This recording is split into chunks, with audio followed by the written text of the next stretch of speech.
On top of that, the judges might be out there in the audience, but they are not allowed to provide feedback on games, but could probably just tell them a little bit. All right, next up.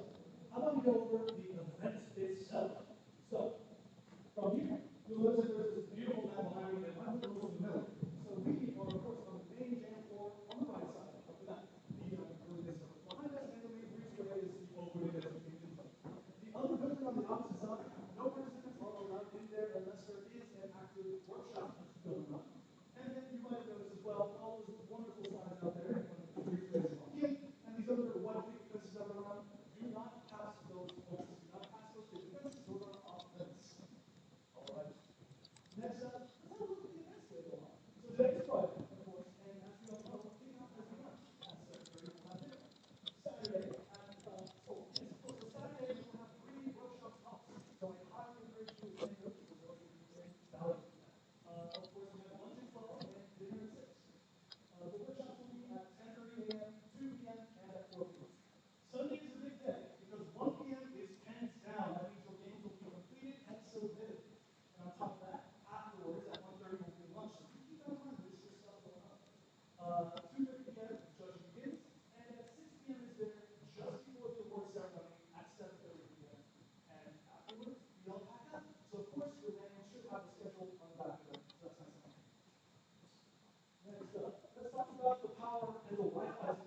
Okay, so, all right, next, here are your judging categories behind me. So these are the four games will be judged on. This is looking at your ratings and your placements.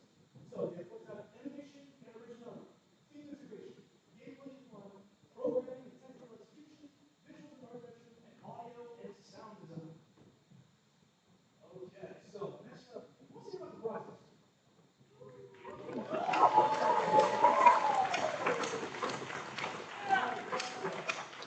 All right, so first off, we're sending the first team will receive a trophy with their award. The prizes as shown in the next slide, so we'll get to that.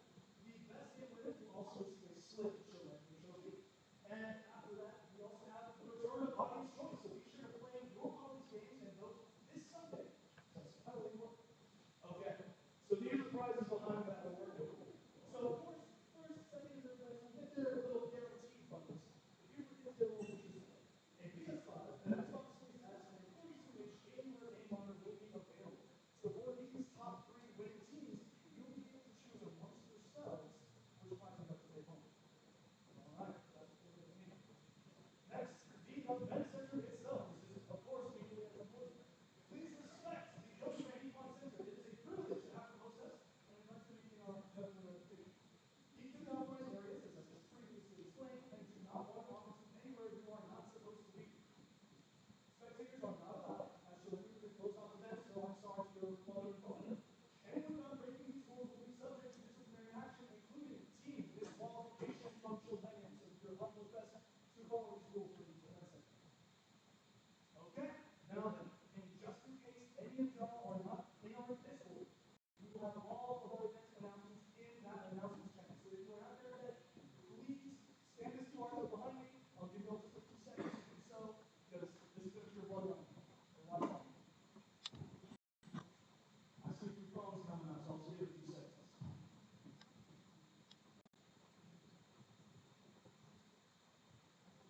And if for whatever reason you have missed this opportunity, you can always ask any of the officers and we'll get you right in there. So I highly recommend you're in this Discord. All good. All good.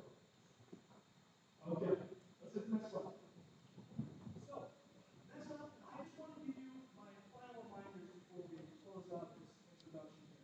So first of all, I just want to say that if you take anything away from this event, the real winners of Chillennium are the ones who learn the most. Take advantage of our wonderful mentors. They are all here to help you know the gold mine of all kinds of ideas and help. So on top of that, expect excitement and detrimental damage, but recognize that the amount of experience you will gain this weekend, no matter the result, is paramount. Even if you cannot even submit a game, I want you to know that you did something great for you in the first place. Next, be proud of yourselves for taking on this massive challenge. As I just said, I saw a lot of you said that this was your first time ever Chillennium. Get ready. This is going to be amazing for you. And again, even if you don't submit anything, you're going to learn so much on this weekend, and I am so excited for you guys to do this. My first event, I didn't get to submit a game. It blew up in my face. But I would not take back that weekend for the world because of how much I learned in making that experience. And lastly, please respect your teammates, respect your scope, especially, and respect your other participants. And lastly, who's ready for that name reveal?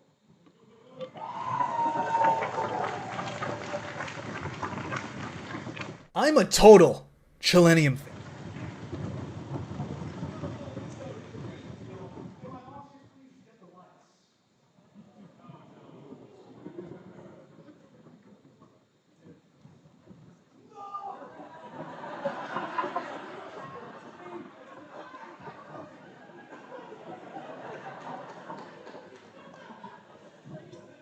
I'm a total Chillennium fan, much like everyone else. I like the newer games, but I don't mind playing the classics. I don't think I've ever played glitchy or hacked games before, though. I don't think I want to play any after the experience I had. Now let me tell you, it all started on a nice summer afternoon. I whimsically ventured into a local garage sale. They had a lot of neat and silly little things, until I noticed, out of my peripheral vision, that the woman who must have owned the garage sale put something on the table and left. I put down whatever it was that I was looking at. I think it was a vintage Gerber Hankscraft air moisturizer cool vapor humidifier with a 1 3/5 gallon capacity, a low, medium, and high flow regulator, a 360-degree directional nozzle, able to produce cool vapor for up to 8 hours, and adds moisture to dry indoor air, and ran over to check out what it was. The only thing on that table was an old Chillennium game for the NES, and a note. I chuckled. Classic. I looked at the note first and realized it was from an anonymous person. Now I knew that because it said anonymous on it. Though what was weird is how it looked. It looked badly written and scratchy and somewhat difficult to read, as if this person had a hard time writing it down and did it in a hurry. It also had a massive dripping blood print on it. Gross. This is what it said. Marguerite, I can't take it anymore. I had to get rid of this thing somehow before it was too late. Don't play the game. It's what he wants. Just destroy it. Also, it totally contains this year's Chillennium theme. But seriously, don't play it. No matter how much the theme entices you, it must be destroyed, Marguerite. Anonymous. Well, that was certainly weird. Even though this person is anonymous and probably knows exactly what they're talking about, I didn't do what was asked of Marguerite here because last time I checked, I'm not Marguerite. That's Marguerite. And besides, if Marguerite didn't think it was actually dangerous, she wouldn't have placed it on the table so conspicuously. I didn't think that a simple gaming cartridge would do anything bad to someone. After all, it's just a game, right? Boy, was I wrong about that. Anyway, I looked at the cartridge and it looks like any other ordinary Nintendo Entertainment System game pack, except it had black marker on it, written chili.exe, and it was unlike the anonymous person's handwriting, meaning that he must have gotten it from someone else, like a pawn shop or eBay. When I saw Chili on the writing of the cartridge, I was actually excited and wanted to play it, since I'm a big Chillennium fan. I went up to Marguerite and asked how much it was for the Chillennium game pack for the NES, including the note. She looked down at me and said it was $2. So I paid her the $2 and she dismissed me, just like that. Well, that was easy. Time to go home and pop this bad boy in. I went up to my room, turned on my TV, and put the cartridge in, and ran the game, and grabbed a controller, and sat down. When the title screen popped up, I noticed that it was the first Chillennium game. I was like, awesome! Because, like I said earlier, I like the classics. I hit start and nothing was happening. Oh, shoot. Then I realized the controller wasn't working. I started to sweat. Maybe this thing is haunted. After some time sitting and doing nothing about it, I realized I should check the controller port. Then I did just that. And sure enough, the controller wasn't plugged in properly. So I did the thing where you sort of jimmy it in a bit, then you get a little scared that you broke it and you unplug it again just to check. Then everything seems okay and you plug it back in. Then you jimmy it again just to be sure this time, but then you contemplate unplugging it again because you jimmied it again just to double check. But then you gather yourself and remind your brain that it would be a waste of time. It's probably fun. Then the first thing I noticed that was out of place when I hit start again, there was a split second when I saw the title image turn into something much different. Something that I now consider horrifying. Before cutting to black, the sky had darkened, the title emblem was rusted and ruined, the Chillennium 1991 was now instead Chillennium 666, and the water had turned red, like blood, except it looked hyper-realistic. But the freakiest thing that was in that split-second frame was Chili. His eyes were pitch black and bleeding, with 2 glowing red dots staring right at me, and his smile had stretched wider, up to the edge of his face. I was rather disturbed about that image when I saw it, though I figured that it was just a glitch, and forgot about it.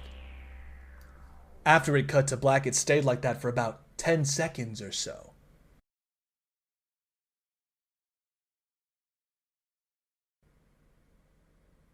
And then another weird thing happened. The save file select from Chillennium 2025 popped up. And I was like, WTF? What's that doing in the first Chillennium game? Anyway, then I noticed something off. The music was that creepy Caverns of Winter music from Earthbound, only it was extended, and seemed to have been in reverse, and pitch shifted into C major, and using the acoustic factory preset from the reverb settings in Audacity. That's when I realized that this wasn't a glitchy game. It was a hacked game. Yeah, it definitely looked hacked. It was really creepy. But as a smart gamer, I wasn't scared. Or at least I tried not to be. I told myself that it was just a hacked game, and there's nothing wrong with that. Anyways, shaking off the creeped out feeling, I picked file 1 and got started. The game froze for about 5 seconds, and I heard a creepy, pixelated laugh that sounded an awful lot like that Kefka guy from Final Fantasy before cutting to black. Then it showed the typical level title thing, except the simplistic shapes were different shades of red, and the text only showed, "Would you like to know this year's theme?" I leaned in, pondering what it could possibly be. Yeah, I knew this was stupid.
Everything good with this? Okay.